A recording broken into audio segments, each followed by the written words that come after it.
Start. দেখো, এই যে ভাবার্থটা রয়েছে, ভাবার্থতে যতটুকু আমি অতটা হিসেব না করলেও 122টা মতো ওয়ার্ড রয়েছে, ঠিক আছে? ধরে নিতে পারি তার 1/3 122, 1/3 হচ্ছে প্রায় 40টা মতো।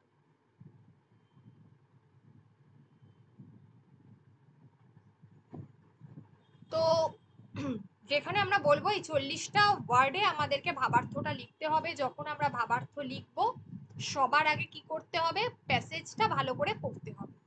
পড়বার পর একটা কি করতে হবে না, শিরোনাম দিতে হবে। তাহলে এট ফার্স্ট প্যাসেজটা ভালো করে পড়তে হবে, তারপর শিরোনাম দিতে হবে, তারপর লিখতে হবে। আচ্ছা, আমি আগে প্যাসেজটা পড়ি। বলছে যে এখানে কি বলেছে না, একটা লোক শিক্ষার উপায়ের কথা বলি, সেদিনও ছিল আজ আর নাই। অর্থাৎ আগে ছিল, অতীতে লোক শিক্ষা ছিল কিন্তু আজকে নেই। কথকতার কথা বলিতেছি। কথকতা, কথকতা হচ্ছে গল্প বলা, ঠিক আছে? গল্পকার যিনি, যাকে আমরা ইংরেজিতে বলি ইদানিংকালে স্টোরি টেলিং, ঠিক আছে? সেই গল্পকার, সেই গল্পকার অর্থাৎ কিনা কথকতা, সেই ব্যক্তি যিনি গল্প বলছেন। কিসের গল্প বলছেন? পুরাণের গল্প, বিভিন্ন পৌরাণিক গল্প তিনি কোনো একটা জায়গায় বসে বলছেন, যার মধ্যে দিয়ে শিক্ষা দান করা হয়।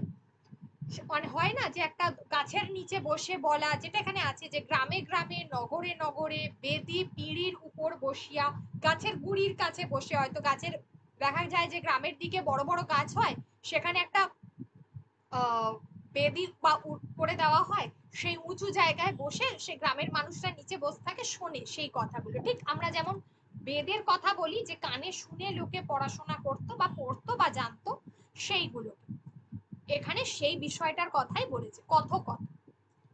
বসিয়া ছেঁড়া তুলট না দেখিবার মানুষের সম্মুখে পাতিয়া, সুগন্ধি মল্লিকা মালা শিরোপরে বেষ্টিত করিয়া, মানে মল্লিকার মালা মাথার উপর দিয়ে বেঁধে, মানে মাথায় দিয়ে আর কি, মানে ওই আমাদের যে খোপা টাইপের হয় ওই জায়গায় মাথায় দিয়ে, নাদুস নুদুস কালো কথক, কালো রঙের ব্যক্তি যিনি কি করছেন, পৌরাণিক বিভিন্ন বা পুরাণের কথা তিনি বলছেন। যেমন সীতার সতীত্ব, অর্জুনের বীর ধর্ম, লক্ষণের সত্যব্রত, ভীষ্মের ইন্দ্রিয় জয়, রাক্ষসীর প্রেম প্রবাহ, দধিচির আত্মসমর্পণ, এই সমস্ত। এখানে প্রত্যেকটা ঘটনা কিন্তু, এই প্রত্যেকটা ঘটনা কিন্তু এখানে পৌরাণিক ঘটনা, আমি আগেই বলে দিয়েছি। এবার এখানে আমার যেটা বলার সেটা হচ্ছে এই যে শুরু হয়েছে এখানে একটা বিস্তৃত বর্ণনা। কথক, কথকের বর্ণনা দিয়েছে, সে কোথায় বসছে, গ্রামে গ্রামে নগরে নগরে বেদি পিঁড়ির উপর বসিয়া। এসব একদম কোনো বর্ণনা চলবে না, বর্ণনা দেওয়া যাবে না,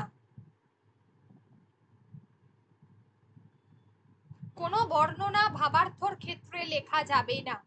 নাদুস নুদুস, যিনি গল্পকার বা যিনি কথক, তার চেহারার যে বর্ণনা দেওয়া হচ্ছে, নাদুস নুদুস কালো কথক, কিস নিয়ে বলছে, সীতার সতীত্ব, অর্জুনের বীর ধর্ম, এগুলো সব পৌরাণিক ঘটনা বা পুরাণের ঘটনা।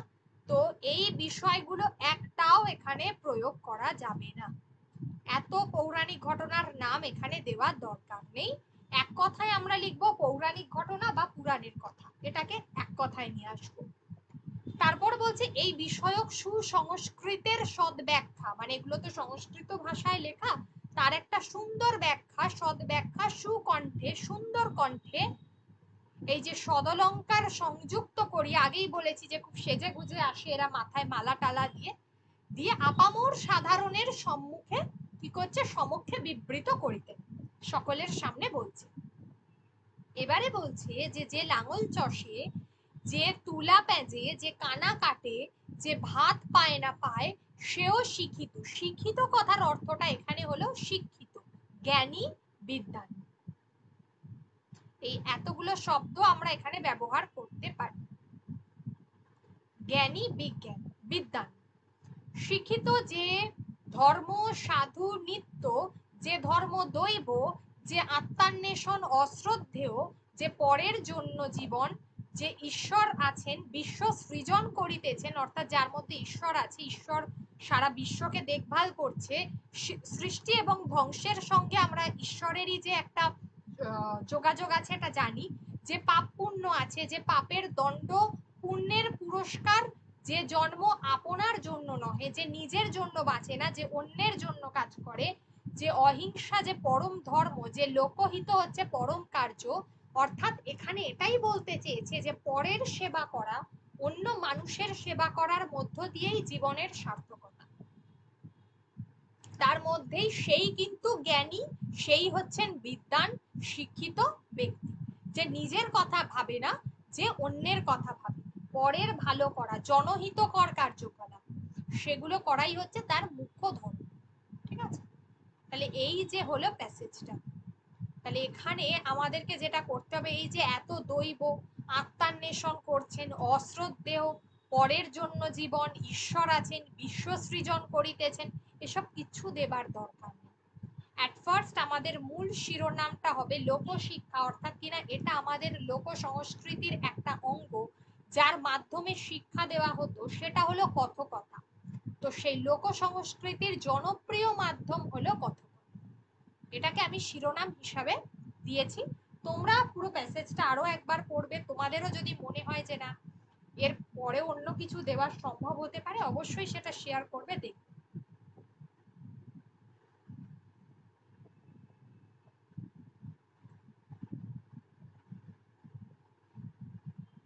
তাহলে লোক সংস্কৃতির জনপ্রিয় মাধ্যম কথকথা।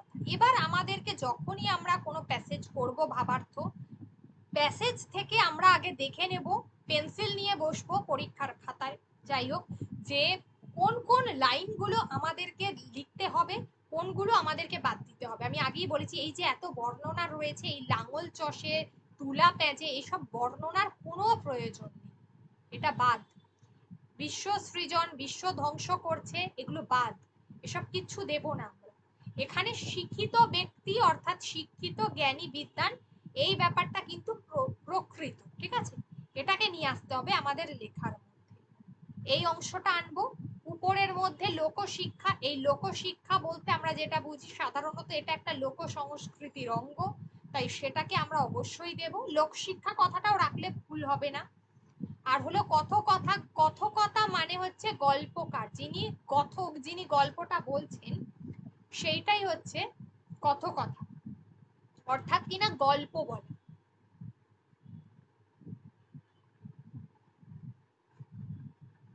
এটাকে আনতে হবে। ওরা কোথায় বসে এসব দেওয়ার কোনো প্রয়োজন নেই, তাহলে এইগুলো বাদ দিতে হবে। হ্যাঁ, এটা দিতে হবে। তাহলে আমাদের ফার্স্ট যেটা হলো যে লোক সংস্কৃতির একটা অন্যতম প্রধান মাধ্যম, বা আগেকার দিনে যেটা এখানে বলেছে যে এখন আর নেই, সেদিনও ছিল, আজ আর নাই, তাই জন্য এখানে এটা লিখবে যে অতীতে বা আগেকার দিনে লোকশিক্ষা কথকথার মাধ্যমেই চলত। ঠিক আছে, লোক শিক্ষা কথকথার মাধ্যমেই চলত। হলো কথক বা গল্পকারেরা, অর্থাৎ কিনা যারা কথকতা করতেন তাদেরকে বলা হচ্ছে কথক বা গল্পকার। আমি এখানে দুটো শব্দ দেখিয়েছি, যে কোনো একটা শব্দ তোমরা প্রয়োগ করবে, দুটো নয়, যে কোনো একটা, হয় গল্পকার নইলে কথক। প্যাসেজ থেকে যতটা সম্ভব আমরা শব্দ ব্যবহার করব না, প্যাসেজ থেকে যতটা সম্ভব আমরা শব্দ ব্যবহার কম করব। ঠিক আছে, মূল শব্দটাকে রেখে দিয়ে বাকি শব্দটা আমরা কিন্তু ব্যবহার করব। তাহলে এখানে কথক বা গল্পকারেরা শহরে গ্রামে, এখানে বলেছে না গ্রামে গ্রামে, নগরে নগরে, ওই শব্দটাকে আমি ছোট করে দিই, শহরে গ্রামে, পৌরাণিক বা পুরাণের। আচ্ছা, আমি আগেই বলেছি যে এই কথকতার কি অর্থ, কথকতার অর্থ হচ্ছে যে ব্যক্তি, যে ব্যক্তি কি করে না গল্পের মাধ্যমে লোকশিক্ষা দান করে। আমরা পঞ্চতন্ত্রতে দেখেছি যেখানে মোরাল অফ দ্য স্টোরি বলা হয়, একটা গল্প এবং তার থেকে একটা মোরাল অফ দ্য স্টোরি, সেই নীতি বাক্য থেকে মানুষ শেখে। তো এক্ষেত্রেও তাই, শহরে গ্রামে কিসের কথা বলছি, এই যে কথকতা, কথকতা কিন্তু পুরাণের মাধ্যমেই হতো, সেখান থেকেই কিন্তু মানুষকে জ্ঞান দান করা। তো পৌরাণিক বা পুরাণের নানা ঘটনা, এখানেও যে কোনো একটা দিতে হবে, হয় পৌরাণিক বা পুরাণের নানা ঘটনা সহজভাবে জনসাধারণের কাছে ব্যাখ্যা করতেন, সহজভাবে জনসাধারণের কাছে ব্যাখ্যা করতেন। প্রকৃত জ্ঞানী বা বিদ্বান সেই ব্যক্তি যিনি মানুষের হিত সাধন করেন। তাহলে এখানে এই যে শিক্ষিত, শিক্ষিতটা হলো তাহলে কি না জ্ঞানী বা বিদ্বান যে কোনো একটা সেই ব্যক্তি যিনি কি করছেন, বলেইছে আগে যে লোকহিত করাই হচ্ছে পরম কার্য, অর্থাৎ কিনা যে কিনা অন্যের ভালো করে, তাকে আমরা বলছি মানুষের হিত সাধন করা, অন্যের ভালো করা। এই যে শব্দগুলো, এই শব্দগুলো দেখতে হবে। হিত সাধন করা মানে হচ্ছে অন্যের ভালো করা।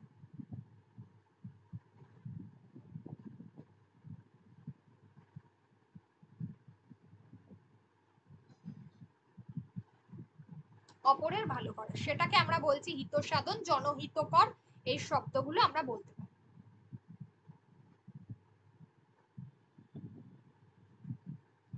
হিত সাধন করেন আর সবকিছুর ঊর্ধ্বে উঠে, কি কি ঊর্ধ্বে ওঠেন না পাপ পুণ্য অহিংসা ধর্মের ঊর্ধ্বে উঠে নিজের কথা ভুলে, অবশ্যই সে নিজের কথা ভাবে না, তার কারণ এখানে লেখাই আছে যে জন্ম আপনার জন্য নহে পরের জন্য।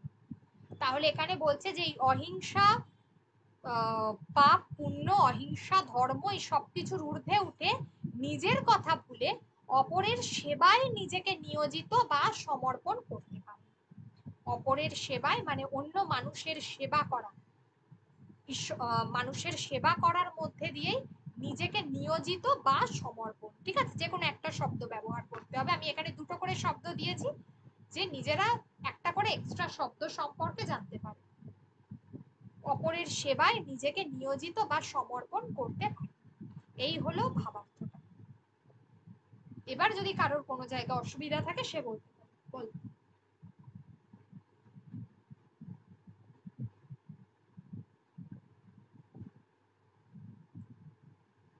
কারোর যদি কোনো প্রশ্ন থাকে শুনি।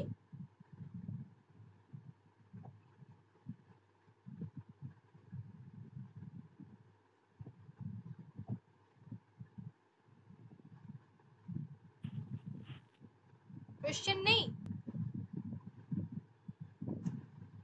এটা কজন ট্রাই করেছো আগে বলো, এটা কিন্তু খুব একটা সহজ ছিল না।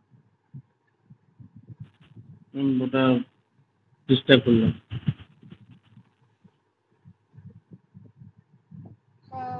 ফার্স্ট অফ অল বলছে যে if a man does not come to terms with his own self, terms with his own self, এবার বিষয়টা হচ্ছে এখানে যে অর্থগুলো বলা হয়েছে, মানে আমরা যদি এর আসল অর্থগুলো দেখি তাহলে যে অর্থগুলো দাঁড়াবে, কিন্তু এখানে ক্ষেত্রে কিন্তু আমরা সেগুলো লিখবো না।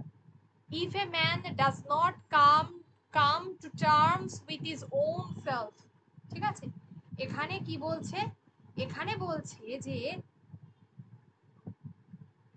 যদি একজন ব্যক্তির তার নিজের সম্পর্কে, এখানে টার্মস মানে আমরা অলওয়েজ কি বুঝি, আমরা টার্মস মানে যেটা বুঝি সেটা সাধারণত হয় শর্তাবলী। টার্মস শব্দটা এখানে হচ্ছে, টার্মস শব্দটা যদি আমরা এখানে দেখি তাহলে টার্মস শব্দটার কথার অর্থ হচ্ছে শর্তাবলী, ঠিক আছে, কিন্তু এখানে হবে শর্ত বা কোনো কিছুর একটা মেয়াদ বোঝাতে সাধারণত এই টার্ম শব্দটা ব্যবহার করা হয়।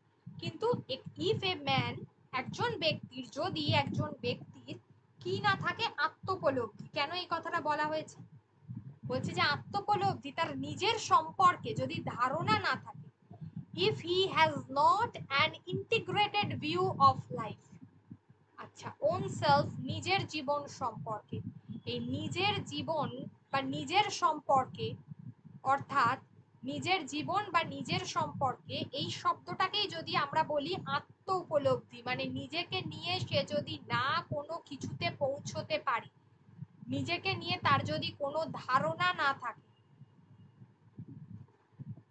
আমরা বেশিরভাগ ক্ষেত্রে এটাই করব, নিজের সম্পর্কে যদি কোনো ধারণা না থাকে, টার্মস, কিন্তু এখানে হবে আত্মোপলব্ধি, ঠিক আছে, নিজেকে কোনো উপলব্ধির জায়গায় নিয়ে যাও। if he has not if he has not an integrated view of life, integrated অর্থাৎ কিনা এই শব্দটা হচ্ছে সুসংহত,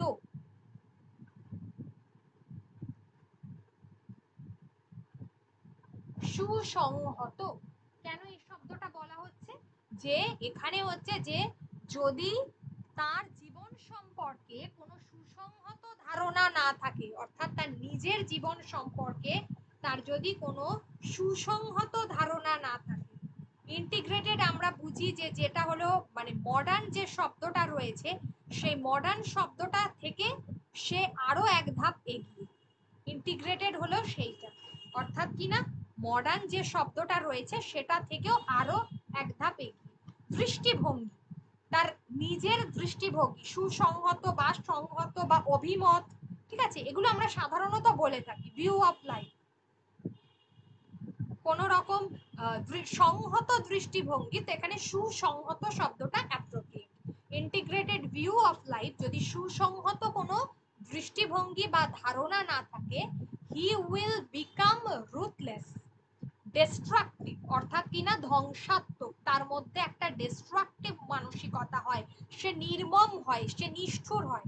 এই যে রুথলেস শব্দটা রয়েছে সেটা হচ্ছে নির্মম বা নিষ্ঠুর। ডিস্ট্রাকটিভ মানে হচ্ছে ধ্বংসাত্মক, তাই তো?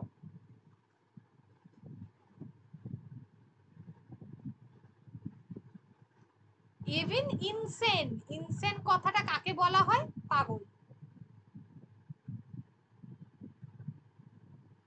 এমনকি সে উন্মাদও হয়ে যেতে পারে, এই পাগল বা উন্মাদ। তাহলে হি উইল বিকাম রুথলেস, তখন তার নিজের যদি তার জীবন সম্পর্কে কোনো সুসংহত ধারণা না থাকে তাহলে তিনি নির্মম, ধ্বংসাত্মক, এমনকি উন্মাদ হয়ে যেতে পারেন, এমনকি উন্মাদ হয়ে যেতে পারেন। He will be a lost spirit, সে তার জীবনের সমস্ত সকল, এখানে স্পিরিট কথার অর্থ কি বলবো?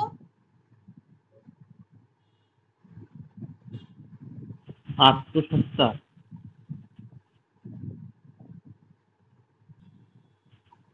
না, এটা হবে উদ্দীপনা বা উন্মাদনা।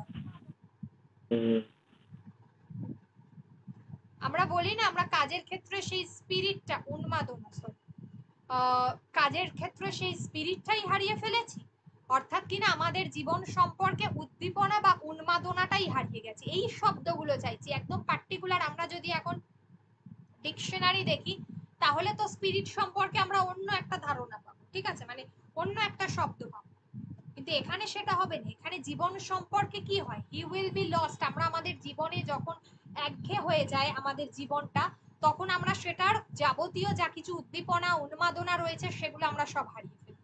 এখানে সেই শব্দটার কথা বলা হয়েছে। তাহলে তখন আমরা জীবনের সকল উন্মাদনা হারিয়ে ফেলতে পারি, মানে সে তখন জীবনের সকল উন্মাদনা হারিয়ে ফেলতে পারে। আচ্ছা, এবার বলছে যে in our conceit we are losing faith in the ultimate values and attempting to live outside the dimension of spirit, to close the frontiers of the ancient hidden mysteries, অর্থাৎ কিনা যখন আমরা দেখব যে কোনো বড় সেন্টেন্স রয়েছে, যখন কোনো বড় বাক্য রয়েছে, সেটাকে আমরা কেটে কেটে ছোট করে লিখব, ছোট ছোট বাক্যে ভাগ করে লিখব। In our conceit we are losing faith in the ultimate values and attempting to live outside the dimension of the spirit. তাহলে এখানে আমরা কি করব না, ইন আওয়ার কনসিট, কনসিট হলো যেটা হচ্ছে আমাদের কল্পনা। সাধারণত এই কনসিট শব্দটা আসে কল্পনা, কাল্পনিক, কল্পনার ধারণায়। এক কথায় আমরা বলতে পারি যেটা বায়বীয়, ঠিক আছে, অর্থাৎ কিনা আমাদের মিথ্যে গর্ববোধের কারণে, গর্ববোধ এখানে যেটা হবে সেটা হচ্ছে গর্ববোধ, যেটা মিথ্যে কল্পনা। আরেকটা হলো এখানে, আরেকটা হচ্ছে আমরা একটা জিনিস করি, সেটা হচ্ছে একটা শব্দ জানো কিনা আমি জানি না, উন্নাসিকতা, জানো শব্দটা কাকে বলে? উন্নাসিকতা, হ্যাঁ, এর সহজ বাংলাটা হলো না কুচু, খুঁতখুঁতে যে, দেখবে সব ব্যাপারে না কুচু বলে না, না কুচু ভীষণ। দাম্ভিক কি হবে এর সাথে? অ্যারোগেন্ট, উদ্ধত। অ্যারোগেন্ট উদ্ধত কি বললে শব্দটা? সুগন্ধি, আস্বাদন, উপ ম্যাম সুগন্ধি। সুগন্ধি, আচ্ছা আচ্ছা, ফ্লেভার অফ লাইফ, হ্যাঁ, কিন্তু সেটা তো অন্য কোনো ফুলের ক্ষেত্রে হবে, কিন্তু জীবনের ক্ষেত্রে কি সুগন্ধি হবে? জীবনের কি সুগন্ধি হয়?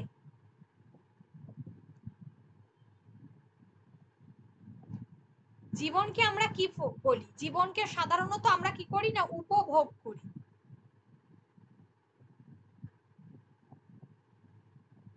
জীবনটাকে আমরা উপভোগ করি, আর তার বিকল্প স্বাদটা হতে পারে, কিন্তু সব থেকে অ্যাপ্রোপ্রিয়েট হচ্ছে উপভোগ।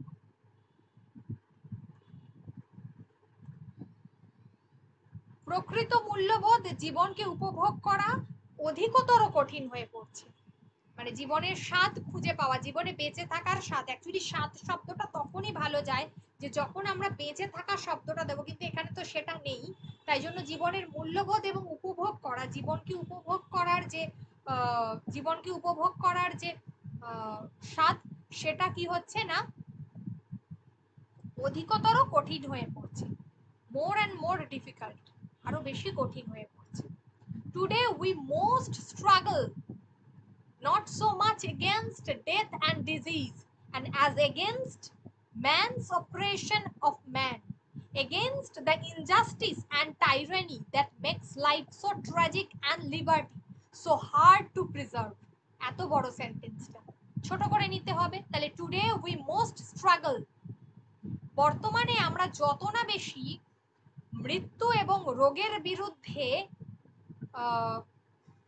রোগের বিরুদ্ধে লড়াই করি, তার থেকেও বেশি লড়াই করতে হয় মানুষের সাথে মানুষের বিরোধিতার বিরুদ্ধে। অর্থাৎ কি, মানুষের সাথে মানুষের বিরোধিতার বিরুদ্ধে, operation against man's operation of man, অর্থাৎ মানুষ যখন মানুষের সঙ্গে বিরোধিতা করছে, তার বিরুদ্ধে, দ্বন্দ্বের বিরুদ্ধে, মানুষের দ্বন্দ্বের বিরুদ্ধে, ঠিক আছে, operation, and against the injustice and tyranny that makes life so tragic and the liberty.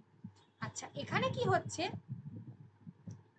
টাইরানি যেটাকে আমরা বলছি যে ক্ষমতার অপব্যবহার, যে ইনজাস্টিস হচ্ছে অবিচার, ঠিক আছে, কোন স্বৈর শাসন, উৎপীড়ন করা, এগুলোকে আমরা কিন্তু বলছি টাইরানি। উৎপীড়ন করা, কাউকে কোনো শাসন চালানো, স্বৈর শাসন যেটাকে আমরা বলে থাকি, ক্ষমতার অপব্যবহার করা, যেগুলো হলো টাইরেনি। আর ইনজাস্টিস মানে হচ্ছে অবিচার। ইনজাস্টিস কথার অর্থটা কি, অবিচার।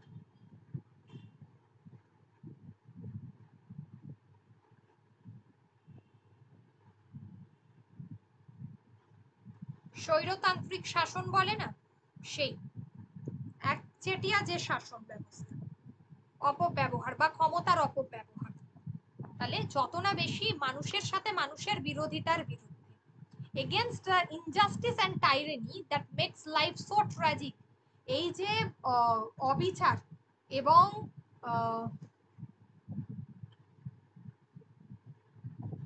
এখানে বলা হচ্ছে যে, এখানে বলা হচ্ছে এই যে তার থেকেও বেশি লড়তে হচ্ছে মানুষের সাথে মানুষের বিরোধিতার বিরুদ্ধে, মানুষের অত্যাচার আর অবিচার, এই যে উৎপীড়ন, টাইরেনি, অত্যাচার, অত্যাচার, উৎপীড়ন, এইগুলো, মানুষের অত্যাচার, অবিচার, আর একটা হলো ক্ষমতার অপব্যবহারের বিরুদ্ধে, ক্ষমতার অপব্যবহারের বিরুদ্ধে, that makes life so tragic and liberty, এবং যেখানে কি হচ্ছে, যা মানুষের জীবনকে অনেক বেশি বিষাদময় করে তুলছে। ট্র্যাজিক, আমরা জানি ট্র্যাজিক ট্র্যাজেডি থেকে এসেছে না, ট্র্যাজিক শব্দটা যেটা দুঃখময় হয়, ট্র্যাজেডি, অর্থাৎ কিনা বিষাদময় করে তুলছে। And liberty so hard to preserve, স্বাধীনতাকে রক্ষা করা অনেক বেশি কঠিন হয়ে পড়েছে। স্বাধীনতাকে রক্ষা করা, প্রিজার্ভ মানে আমরা জানি সবসময় সংরক্ষণ করা, তো স্বাধীনতাকে তো সংরক্ষণ হয় না, স্বাধীনতাকে আমরা বলি রক্ষা করা, তাই না? এই যে এই শব্দগুলো দরকার। আমরা যদি লিখে দিই স্বাধীনতাকে সংরক্ষণ করতে হবে, আমরা জানি প্রিজার্ভ মানে সংরক্ষণ করা, লিখে দিয়ে চলে এসেছি, তাহলে একদম কেটে দেবে। স্বাধীনতাকে কি সংরক্ষণ করা যায়? আগে দেখতে হবে যে শব্দটার সঙ্গে যে বিষয়টা সম্পর্কে বলেছে, স্বাধীনতা সম্পর্কে বলেছে, তার সঙ্গে প্রিজার্ভ শব্দটা যাচ্ছে কিনা, সেটা কি অ্যাপ্রোপ্রিয়েট ওয়ার্ড হচ্ছে, তাহলে তার অর্থটা সেখানে বসবে। এটাই হলো ভাবার।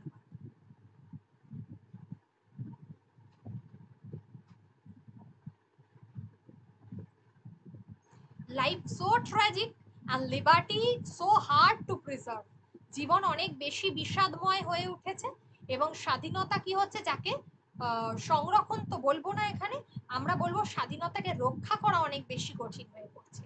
In our philosophy of life, আমাদের জীবন দর্শনে, ফিলসফি অফ লাইফ, জীবন দর্শনে, we have the fundamentals, we have the fundamentals, আমরা ফান্ডামেন্টালস রাইট করি, যেটাকে কি বলি আমরা, মৌলিকতা, ঠিক আছে তাই না?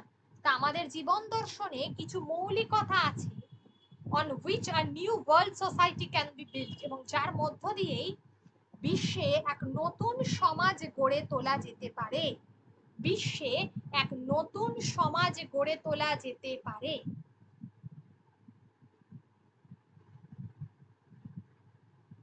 বোঝাতে পারলাম? হ্যাঁ,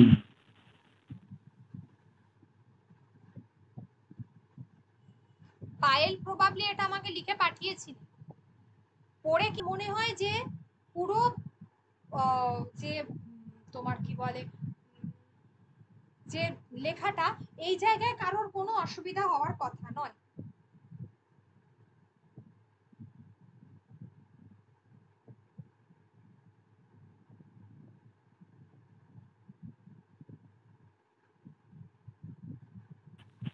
মিডিলের লাইনটাই মেন, এটাকে দিয়ে ক্লিয়ার করতে হচ্ছে যে লাঙ্গল চষে যে তুলা পেজ, ওখান থেকে শুরু করে এই বিশ্ব ধ্বংস করতে আপনি ইয়ে করলেন, এই জায়গাটাই কম্প্যাক্ট করতে পারবেন।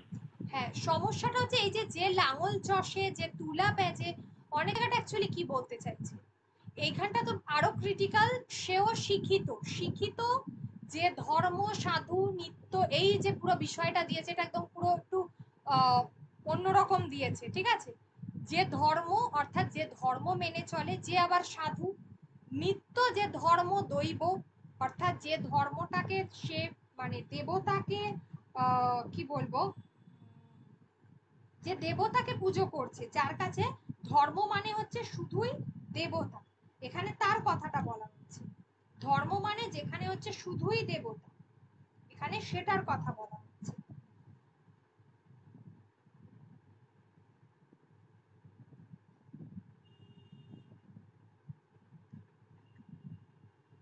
এখানে হলো সেই বিষয়টা কথা বলা হচ্ছে।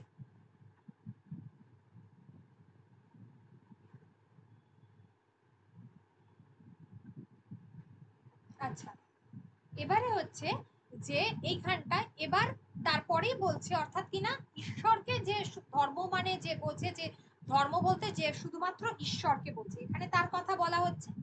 ধর্ম মানে যে পরের, এখানে আসলে তারপরেই বলছে যে আত্মান্বেষণ, আত্ম অর্থাৎ যে নিজেকে বুঝবে, যে আত্মান্বেষণ অশ্রদ্ধেয়, ঠিক আছে, যেখানে কোনো শ্রদ্ধা নেই, অর্থাৎ যে নিজেকে রেসপেক্ট করে না, যে পরের জন্য জীবন, যে ঈশ্বর আছেন, বিশ্ব সৃজন করিতেছেন, অর্থাৎ ঈশ্বরকে কিনা সারা বিশ্ব জুড়ে তিনি চালাচ্ছেন, ঈশ্বর সারা বিশ্বকে চালাচ্ছেন, তিনি কোনটা ভালো কোনটা মন্দ তার বিচার করছেন, তিনি ধ্বংস করছেন, তিনি সৃষ্টি করছেন, পাপ পুণ্য সবকিছু ঈশ্বরের জন্য রয়েছে, আবার পাপের দণ্ড হিসাবে কি করা হচ্ছে, পুরস্কার দেওয়া হচ্ছে, পুণ্যের পুরস্কার, পাপের দণ্ড যেটা, সেটাই হচ্ছে পুণ্যের পুরস্কার।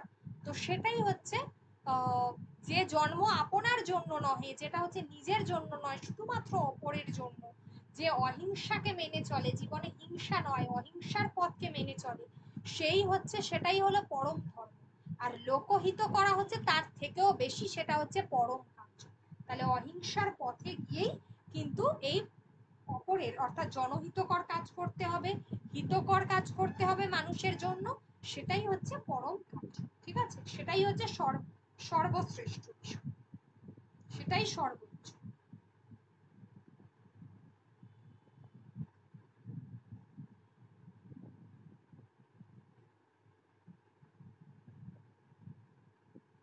আচ্ছা, এবারে আমার নেক্সট কোয়েশ্চেন হচ্ছে, আমি তো বললাম দেখতে পাচ্ছ যে সেখানে তারা কি করছে, যেখানে তারা গেছে, ইনফ্লুয়েন্সাররা রয়েছে, ট্রাভেল, সেখানকার যে দৃশ্যগুলো, সে যখন যাচ্ছে ওখানে তার যে প্রাকৃতিক দৃশ্য, সেই জায়গাগুলো আমি তোমাদেরকে একটা ছোট্ট অংশ পাঠাবো, ঠিক আছে? তোমরা তো অনেক বড় পড়তে পারবে না, তো আমি তোমাদেরকে একটা ছোট্ট পথে প্রবাসে হোক বা রবীন্দ্রনাথের যাত্রা হোক, যে কোনো একটা ছোট্ট অংশ তোমাদেরকে পাঠাবো। আগে ওটা পড়বে যে ওখানে অ্যাকচুয়ালি ওটা কিভাবে লিখেছে অন্নদা শঙ্কর রায়, পথে প্রবাসীটা। মানে উনি লিখেছেন এইভাবে যে তিনি জাহাজে উঠছেন, তিনি ইউরোপ ভ্রমণে যাচ্ছেন, যেতে গিয়ে আমরা জানি কি জাহাজে উঠলে কি হয় সাধারণত,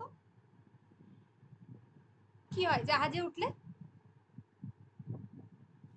যেটা সি সিকনেস হয় যেটা, ভমিটিং হয় না জাহাজে উঠলে ভীষণ ভাবে? হ্যাঁ সি সিকনেস বলে ওটাকে, হ্যাঁ, হ্যাঁ, জাহাজ দোলার জন্য। একদমই তাই। তো ওইখানে ওই বিষয়টা তাই যে এত বেশি ভমিটিং হচ্ছে, তো ওখানে হচ্ছে এত বেশি ভমিটিং হচ্ছে, এই বিষয়গুলো কিন্তু, এবং কতদিন সেই যে শারীরিক পীড়ার মধ্যে কতদিন থেকেছে লেখক, এই বিষয়গুলো কিন্তু সেখানে লেখক তুলে ধরেছে। এবং তারপর তিনি বলছেন যে তিনি আর সেই কি বলে যে তার মধ্যে দিয়ে আর এই জন্য তিনি ওইভাবে আর যেতে পারছেন না। তিনি তখন কি করছেন না, সমুদ্রের পথ এড়িয়ে গিয়ে তখন তিনি স্থলপথে যাত্রা করছেন। এই বিষয়গুলো কিন্তু ওখানে লেখার মধ্যে এসেছে, আমি অংশটা পাঠাবো। তো এই ধরনের লেখাটাই কিন্তু ভ্রমণ সাহিত্য। ভ্রমণ সাহিত্য এই কারণেই উৎকৃষ্ট, সেখানকার প্রাকৃতিক দৃশ্য, সেখানে প্রাকৃতিক দৃশ্য, আর হচ্ছে যেখানে হচ্ছে ব্যস্ত নগরীর যে হালচাল।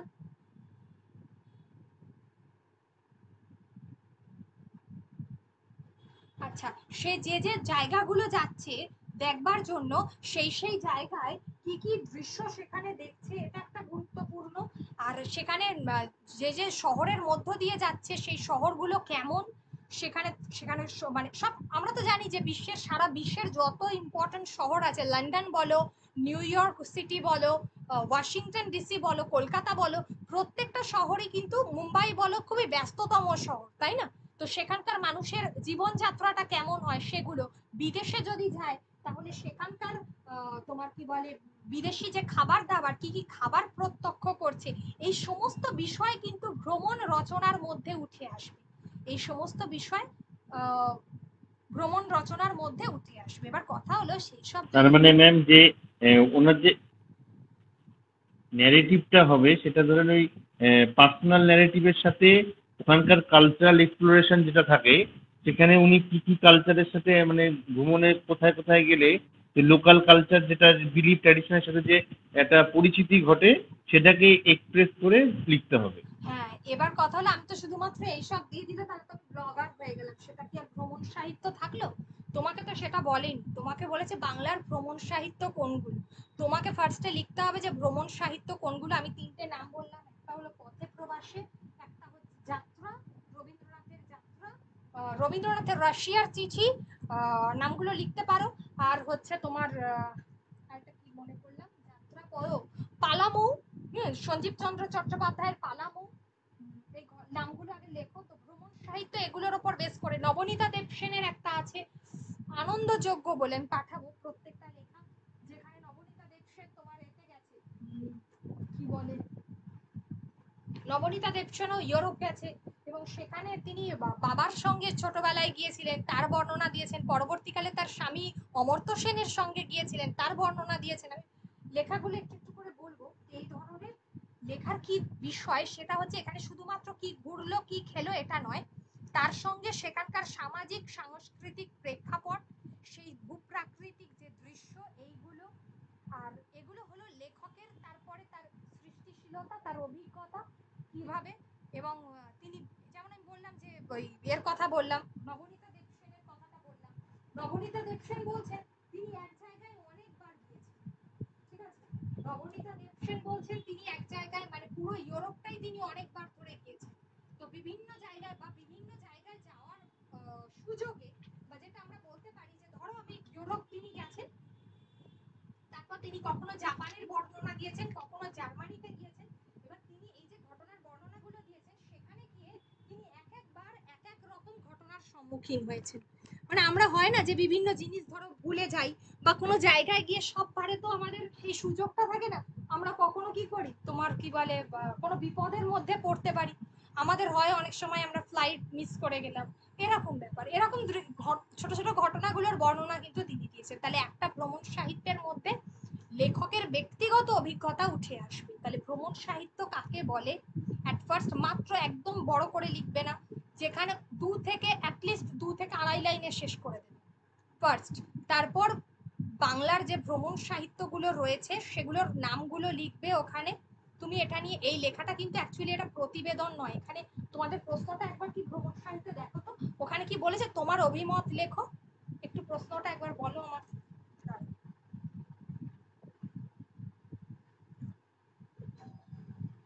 হ্যাঁ, নিজস্ব ভাষা, ভ্রমণ সাহিত্যে এই বিষয়ে অবলম্বনে নিজস্ব ভাষায় প্রতিবেদন অভিমত এখানে চাই। নিজের মতামত দিতে বলেনি, ছেড়ে দাও, নিজের মতামত দেবে না সেক্ষেত্রে। এখানে করবে কি, তারপরে যখন ভ্রমণ সাহিত্যগুলো রয়েছে, যে যে ভ্রমণ সাহিত্যগুলো রয়েছে সেটার নাম লিখবে। মিডল যে প্যারাটা, এটা অ্যাকচুয়ালি কিন্তু প্রতিবেদন ঠিক নয়, এটা একটা ফিকশন রচনা, এটাকে সরি যেটাকে আমরা বলে থাকি ফিচার রচনা, ঠিক আছে, ফিচার, এই ব্যাপারটা কিন্তু ফিচারটাকে তুলে এনেছে, বারবার বলছি ফিচার। তাহলে মাঝখানের প্যারাতে এই গ্রন্থগুলোতে কিভাবে লেখকের কোন কোন দৃষ্টিভঙ্গি উঠে এসেছে সেগুলো একটু দেবে। আর ভ্রমণ সাহিত্যকে এক একজন লেখকের রচনায় এক একভাবে উঠে এসেছে, যেমন রবীন্দ্রনাথের রাশিয়ার চিঠি পড়বার পর রাশিয়াকে ভারতবর্ষ একটা অন্যভাবে চিনেছে, সেই জায়গাগুলো অর্থাৎ কিনা লেখকের কি বর্ণনা দিয়েছেন সেটা সেই গ্রন্থে এক লাইনে সারবে। তারপর হচ্ছে সেই গ্রন্থ থেকে ভারতবর্ষ কি পেয়েছে সেটা জানবে, বা আমরা যারা পাঠক তারা লেখকের কাছ থেকে কি পেলাম সেইটা সম্পর্কে লিখবে। এবং আগামী দিনে যে ভ্রমণ সাহিত্য হবে এই পরিপ্রেক্ষিতে এখনকার ভ্রমণ সাহিত্য অনেক বেশি উৎকৃষ্ট, কিভাবে, যে এখনকার ডিজিটাল মিডিয়ার যুগ, যেখানে ট্রাভেল ব্লগাররা রয়েছে, ব্লগার, ঠিক আছে, অর্থাৎ যারা কিনা আমরা বলে থাকি, ইংরেজিতে লিখবে না ওটাকে, তোমার কি বলে, যে এটাকে আমরা সাধারণত ইউটিউবারদেরকে বলে থাকি নেট প্রভাবী, হ্যাঁ, এই শব্দটা দেবে, নেট প্রভাবী।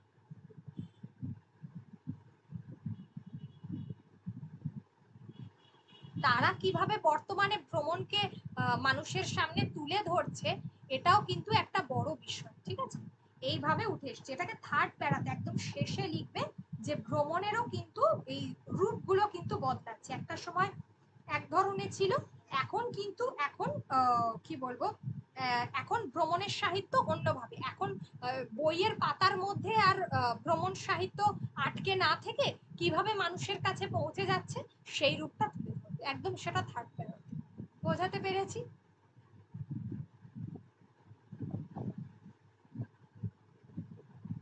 হ্যাঁ ম্যাম, একটা আইডিয়া হলো।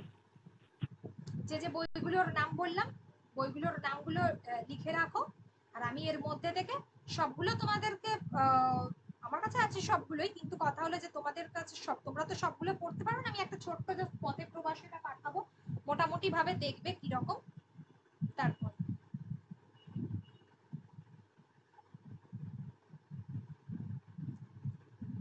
তার উপর বেস করে লেখো, তারপর আমি বলছি। উত্তর তো আমাকেই লিখে দিতে হবে আলটিমেটলি, কিন্তু তোমরা লেখো, তোমরা একটা গ্রন্থকেই বেস করে লেখো, একটা কি দুটোকে বেস করে লেখো, তাহলেই চেষ্টা করি। চেষ্টা করো সব। বাকিরা বুঝতে পেরেছো? পায়েল, হবে তো? হ্যাঁ ম্যাম। হ্যাঁ ম্যাম, চেষ্টা তো করবো।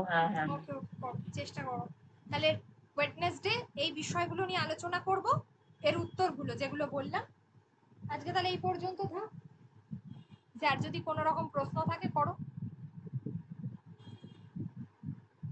হচ্ছে যদি আমি প্লেন একটা ফ্ল্যাট প্রতিবেদন দেখি, তাহলে আমরা যে মূল যে প্রতিবেদনগুলো দেখব সেটা, সেখানে 5টা প্রশ্ন থাকবে।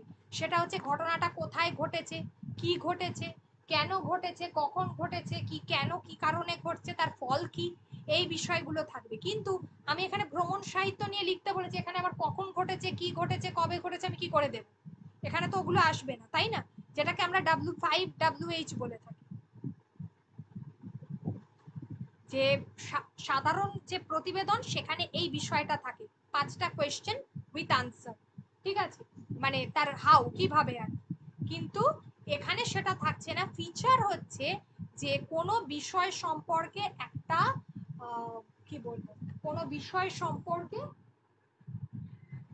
জ্ঞান, এবং সেই জ্ঞানটা হচ্ছে লেখকের সৃজনশীলতার পরিচয় দেবে। যেখানে শুধুমাত্র প্রবন্ধ হয়ে যাবে, যদি আমি শুধুমাত্র এখন যদি বলি ভ্রমণ সাহিত্য কাকে বলে, ভ্রমণ সাহিত্য কোনগুলো, এই রবীন্দ্রনাথের ভ্রমণ সাহিত্য বেরিয়েছিল বা এই লেখকের এই ভ্রমণ সাহিত্য বেরিয়েছিল দিয়ে আমি সাল উল্লেখ করে দিয়েছি, তাহলে কি পড়তে ভালো লাগবে? সেটা হয় প্রবন্ধ, সেটাকে প্রতিবেদন বলেন। কিন্তু এই যে তুমি একাল এবং সেকাল, অর্থাৎ আগেকার দিনে ভ্রমণ সাহিত্য কেমন ছিল আর এখন তার রূপটা কিভাবে মডার্নাইজেশন ঘটেছে, কিভাবে সেটা বদলাচ্ছে, এখনকার দিনে ট্রাভেল ব্লগার যারা ব্লগাররা ইউজ করছে তারা মানুষের কাছে কিভাবে পৌঁছচ্ছে, সেই বিষয়গুলো যদি তুলে ধরো তাহলে সেটা অ্যাকচুয়ালি ফিচার, ঠিক আছে। মানে আধুনিক প্রেক্ষাপটে গল্পের মতো করে কিছু বলা, সেটাকে আমরা বলছি ফিচার। বোঝাতে পারলাম? এবং খুব সহজ সরল ভাষা, দুটোর মধ্যে পার্থক্য বোঝা গেল এবার?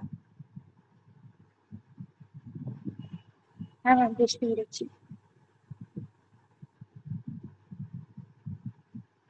এবারে দুটোই ফিচারই দিয়েছে, আর একটা ওই ক্রীড়া সাংবাদিকতা, আগে এটা হোক তারপর ওটা আলোচনা।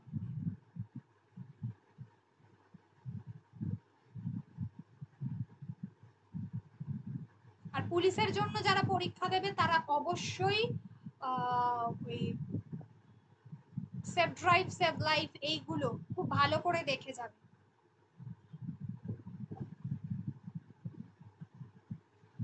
হ্যাঁ ম্যাম। ওই জায়গাগুলো, তারপর এই যে অপারেশন সিঁদুর হচ্ছে, সিন্দুর যেটা হলো যুদ্ধ বা সারা বিশ্বে যে এই যে একটা যুদ্ধের বাতাবরণ সৃষ্টি হয়েছে, এই বিষয়গুলো, ঠিক আছে, এটা দেখে যেতে হবে। আচ্ছা ম্যাম। হ্যাঁ, সারা বিশ্ব জুড়ে কিভাবে প্রভাব ফেলছে, পরবর্তী এক্সামগুলোর জন্য এটা খুব দরকার।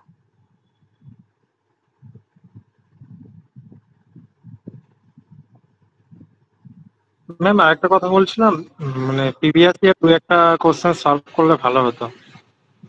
হ্যাঁ, প্রিভিয়াস ইয়ারই তো এক এক করে করাচ্ছি, মিসলেনিয়াসের আগে তো অনেকগুলো করিয়েছি, এরপরে যেটা শুরু করবো একটু সাব ইন্সপেক্টর আর পিএসসি ক্লার্কশিপটা করিয়ে নেবো আমি, ঠিক আছে, ওটা মানে একটু বেসিক লেভেলে আছে, তোমাদেরও আমার মনে হয় ধরতে সুবিধা হবে, ওটা করি আবার। হ্যাঁ ম্যাম, তাহলে ভালো হয়। হ্যাঁ, আমি প্রশ্নগুলো দেখি দিয়ে দেবো এর মধ্যে, পিএসসি ক্লার্কশিপ আর সাব ইন্সপেক্টরের কোশ্চেনগুলো প্রিভিয়াস ইয়ারের, তারপর সেগুলো আলোচনা করব পরপর এক এক ওয়ান বাই ওয়ান। এই